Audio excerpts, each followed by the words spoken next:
What if your smartphone could act more like a professional camera, letting you change lenses based on the photo you want to take? This idea might not be so far off. A new patent hints that Samsung could be developing a phone with attachable camera lenses, which would completely change how we use our mobile cameras. Instead of sticking with the usual built-in lenses, Samsung's concept would allow users to snap on different types of lenses like telephoto, wide-angle, or macro lenses, depending on the need. It's a fresh approach that brings smartphone photography closer to the experience of using a DSLR camera, but in a much more compact and convenient form. This information comes from a recent patent listed in the WIPO, World Intellectual Property Organization database. According to the patent details, the phone would have 4 key parts: the phone's main body, a detachable lens, an image sensor, and a tiny motor that could help move the lens or sensor to make everything work smoothly. It may sound a bit technical, but the idea is pretty simple. Just snap on a lens and your camera becomes more powerful instantly. We've already seen some companies trying similar things. For example, Vivo recently launched the X200 Ultra, which supports a magnetic telephoto converter lens. Once attached, it boosts the phone's zoom level up to around 8.7 optical zoom, which is close to 200 millimeters. That's the kind of zoom you'd expect from a professional camera, not a smartphone. If Samsung brings this type of technology to its Galaxy series, it could raise the bar even higher. Another detail in Samsung's patent that stands out is a rotating ring built into the lens. This could allow for manual zoom or focus control, giving users more freedom to adjust shots to their liking. It's something mobile photographers and content creators would really appreciate, especially those who like having more control over their images. Even more interesting, the patent suggests the phone might recognize which lens is attached through magnetic sensors or RFID, radio frequency identification technology. This means the phone would instantly know which lens is being used and adjust its camera settings automatically. That's a huge step toward making advanced photography simpler and faster, even for users who don't know much about camera settings. Now, while there are already third-party lenses available for phones like Moment lenses, those often need special cases and they don't always fit perfectly. Samsung's plan seems to offer a cleaner and more built-in approach. That could lead to a better-looking design and smoother user experience, but it also raises questions about compatibility. Will these lenses work only with one specific model, or can they be used across multiple Galaxy phones? Samsung might follow a more flexible path and offer these lenses as separate accessories instead of making them part of the phone itself. That way, users could buy only the lenses they need, and Samsung wouldn't have to redesign each phone model from scratch. It could also mean easier upgrades in the future without needing to change your entire phone. Still, it's worth keeping in mind that this is just a patent for now. Companies often file patents for ideas they're testing out, but not every one of them becomes a real product. Even so, the fact that Samsung is considering this kind of innovation shows they're thinking seriously about the future of smartphone photography. Would you be interested in a Galaxy phone that gives you the power to switch lenses just like a DSLR? Let us know what you think in the comments. And if you want more updates on this and other cool tech ideas, don't forget to like this video and subscribe to our channel. Thanks for watching and see you in the next one. The upcoming Pixel 10 series has been generating a lot of excitement, but a new leak suggests the performance might not meet expectations. Google's Tensor G5 processor, which was expected to bring a significant boost, might not be much different from its predecessor, the Tensor G4. This is surprising, considering Google is designing the chip completely in-house for the first time.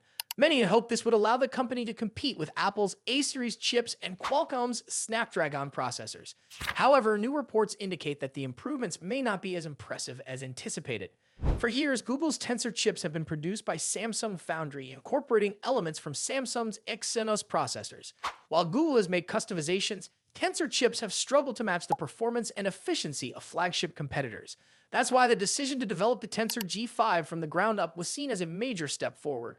Moving away from Samsung's technology and manufacturing processes, Google aimed to create a chip optimized for its Pixel devices, focusing on AI performance and power efficiency. A key change with the Tensor G5 is its production shift to TSMC, the world's most advanced contract chip manufacturer. Unlike the Tensor G4, which was built on Samsung's 4nm process, the G5 will be produced using TSMC's third-generation 3nm process, N3P. This transition should, in theory, result in a more powerful and energy-efficient chip. On paper, it seems like a great move.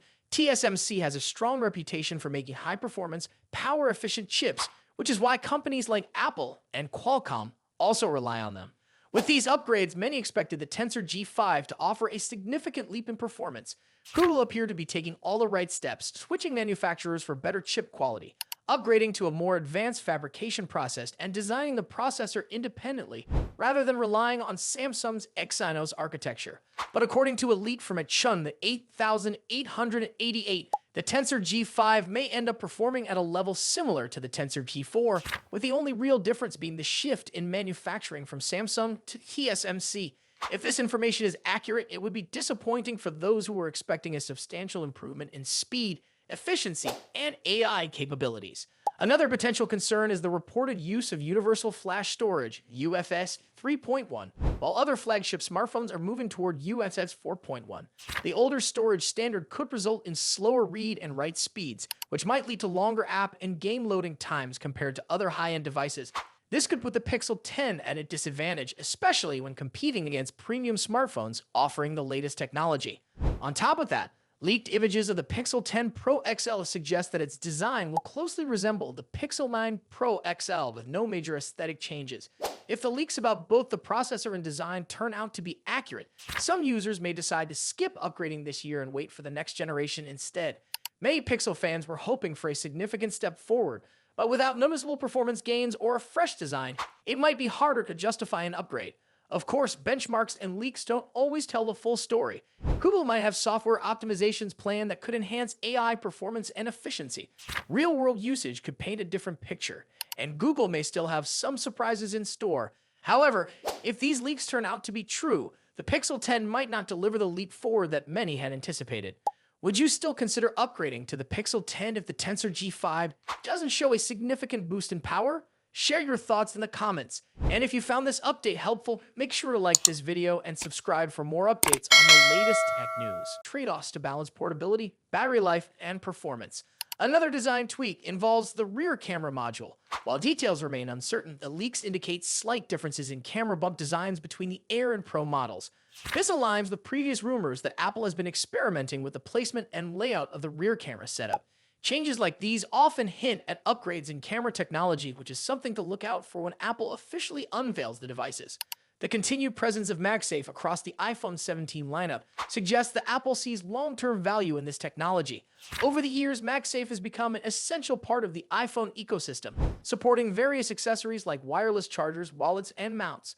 The fact that Apple is keeping it on even the thinnest model signals that it remains a priority for future iPhones. These leaks also highlight Apple's strategy in creating different models to suit various users. The iPhone 17 Air will likely attract those who prefer a lightweight, ultra-slim design, while the Pro models might appeal to users looking for better battery life and camera performance. By offering different sizes and features, Apple ensures that there's a model to match different preferences and needs. As always, it's important to take these leaks with some caution, as things can still change before the official announcement. However, if these details hold true, we can expect a thinner Air model, a thicker Pro lineup, and MagSafe staying around for another generation. What are your thoughts on these potential changes? Do you prefer a super thin phone, or would you rather have a thicker model with better battery life? Let me know in the comments, and if you found this update useful, don't forget to like this video and subscribe for more tech news.